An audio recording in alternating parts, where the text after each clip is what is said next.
Fantastic. नमस्कार। हमारे साथ देश के सबसे पावरफुल व्यक्ति है, नहीं नरेंद्र मोदी जी नहीं है हमारे साथ है मुकेश अंबानी जी।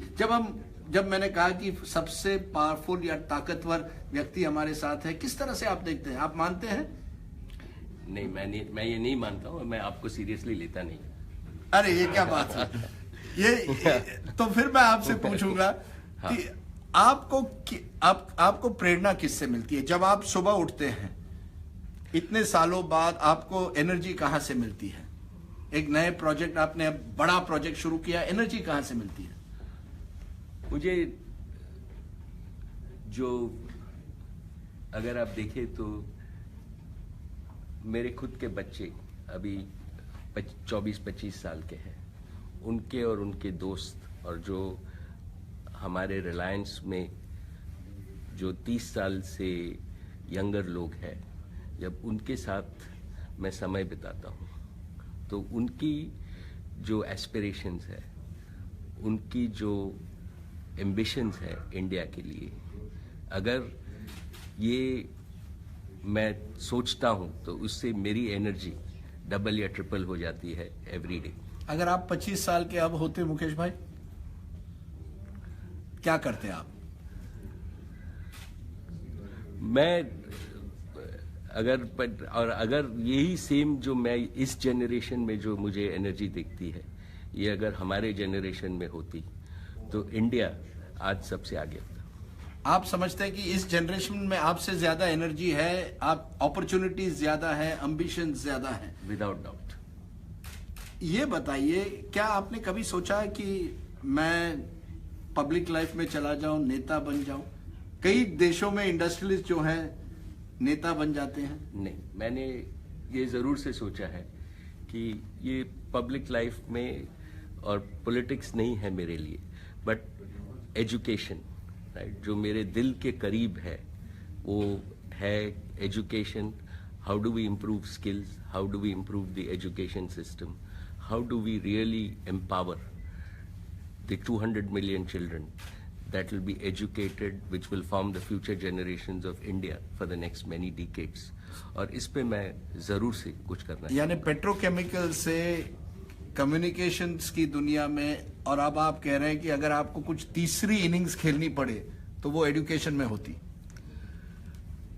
तीसरी इनिंग्स तो नहीं, बट अगर मुझे मौका मिले तो मैं एजुकेशन और इंडियन यूथ को सर्व करना चाहूंगा in whatever limited capacity and capability I have. ये बताइए, जब आपका फेवरेट फूड क्या है? मुकेश अंबानी खाना क्या पसंद करते हैं? हमारा फेवरेट फूड साउथ इंडियन है, इडली सांभर इज व्हाट। और मुंबई में कोई फेवरेट जगह? हम मैसूर कैफे, जहां मैं केमिकल इंजीनियरिंग पढ़ा था, तो 1974 से 79 से आज तक वो मेरी फेवरेट जगह। अब आप तो मैसूर कैफे नहीं जा सकते, मैसूर कैफे को आपके पास आना पड़ेगा। हाँ, नहीं, हम जाते हैं और वो भी आते हैं। आप रिलैक्स किस तरह से करते हैं? इतने टेंस जिंदगी में रिलैक्स कैसे करते हैं?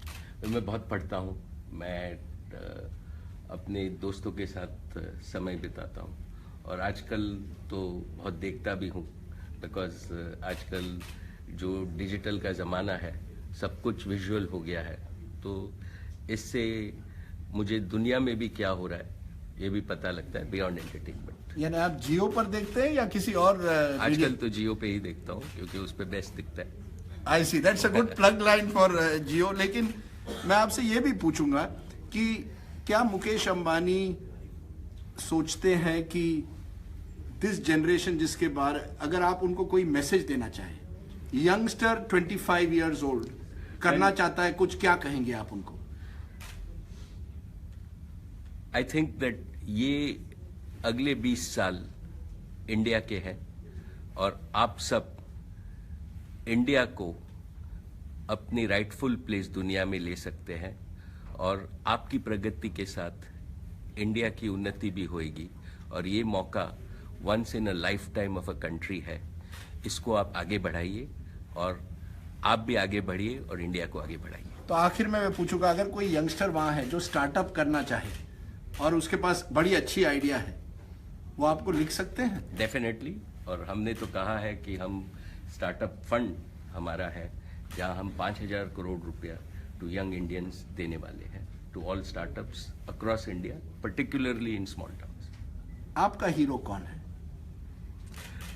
मेरा रोल मॉडल हीरो जो हमारे पिताजी है, जिसने उनके हिज इन्फ्लुएंस ऑन मी, जो धीरूभाई अंबानी ने शुरू किया, और उन्होंने ये शुरू किया कि भाई वो आए थे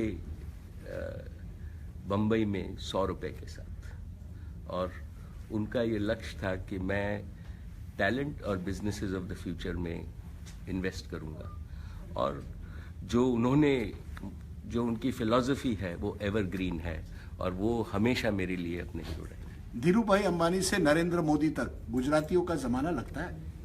तो आप पे है। मुकेश अंबानी जी, आपने हमसे बात की, बहुत बहुत शुक्रिया। मुकेश अंबानी, अगर आप मैसूर कैफे जाएं तो उनसे जरूर मिलिएगा, डोसा इडली वहीं खाइएगा। आप मुकेश अंबानी एक दिन बन सकते हैं। Thank you very much sir.